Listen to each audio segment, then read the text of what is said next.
It is I, JJJinks, and I bought a whole bunch of budget knives from Amazon.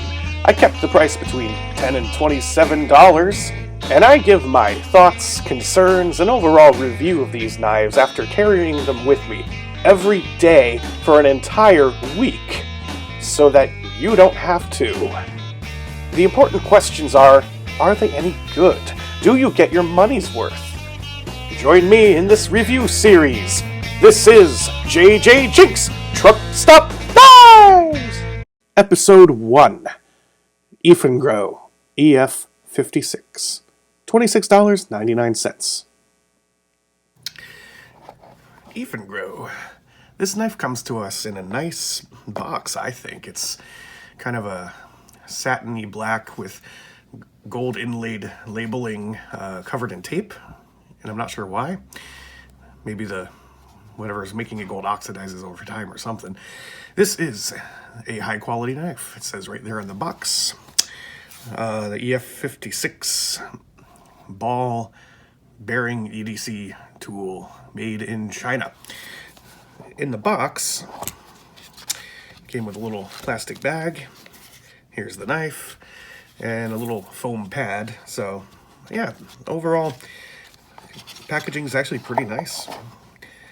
And here's the knife itself. Let's get some of the vitals out of the way. This is kind of a bigger blade than I'm used to. It is 8.3 inches long. That's 21 centimeters. The blade itself is 3.6 inches long, 9 centimeters. It might be hard to see, but if you notice, there is a little bit of a swoop upwards along the spine of the blade, which technically makes this a trailing point style blade.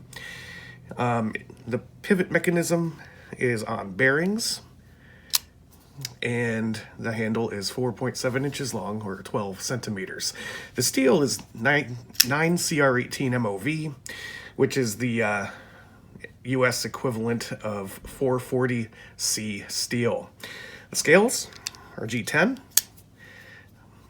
which is kind of a fiberglass laminate material. And Eafengrow sells these in black, green, tan, or as you see here, this is their jade coloration. The clip is low ride, tip up only, and the locking mechanism, it's a liner lock. So, this is the first time I've owned a knife that has translucent scales. I first started to notice translucent G10 from Spyderco and Benchmade knives, and I thought I would give it a try, and since it was an option, I got it, and it's pretty cool. I kind of like it. I like that jade look.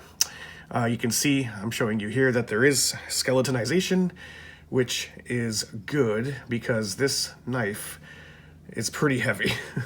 It is 4.2 ounces, 119 grams. Now, let's talk about some of the things that I liked carrying this knife for a week. The deployment is very smooth and very satisfying. Those are good bearings. It never needed any oil. It just flies open and shut. It's satisfying, snappy. I like that. And it came really sharp.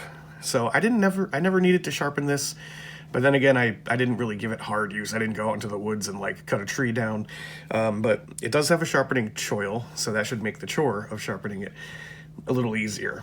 I also liked the overall experience of taking it out of the pocket, deploying it, using it, closing it, returning it to the pocket.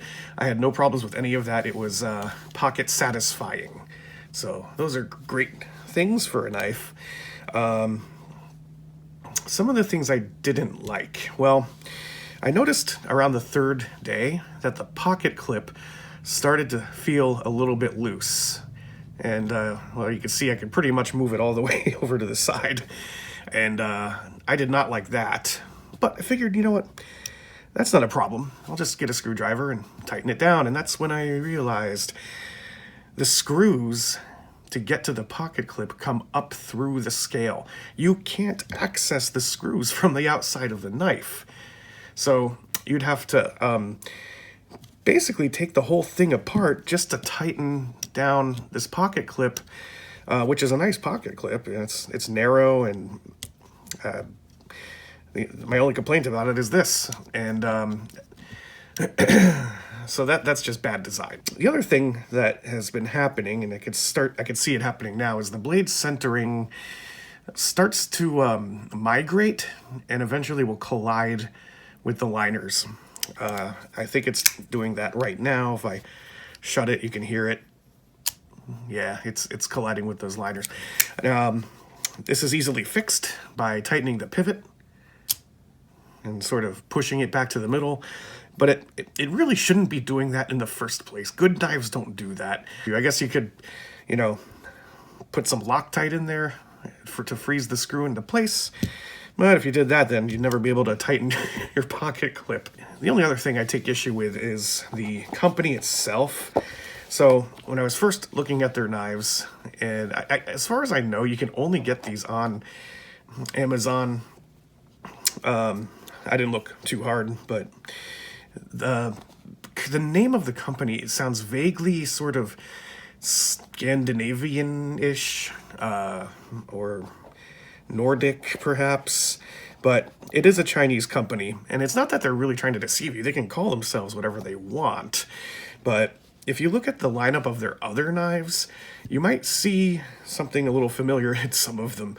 So this is a company that essentially copies designs of other major manufacturers.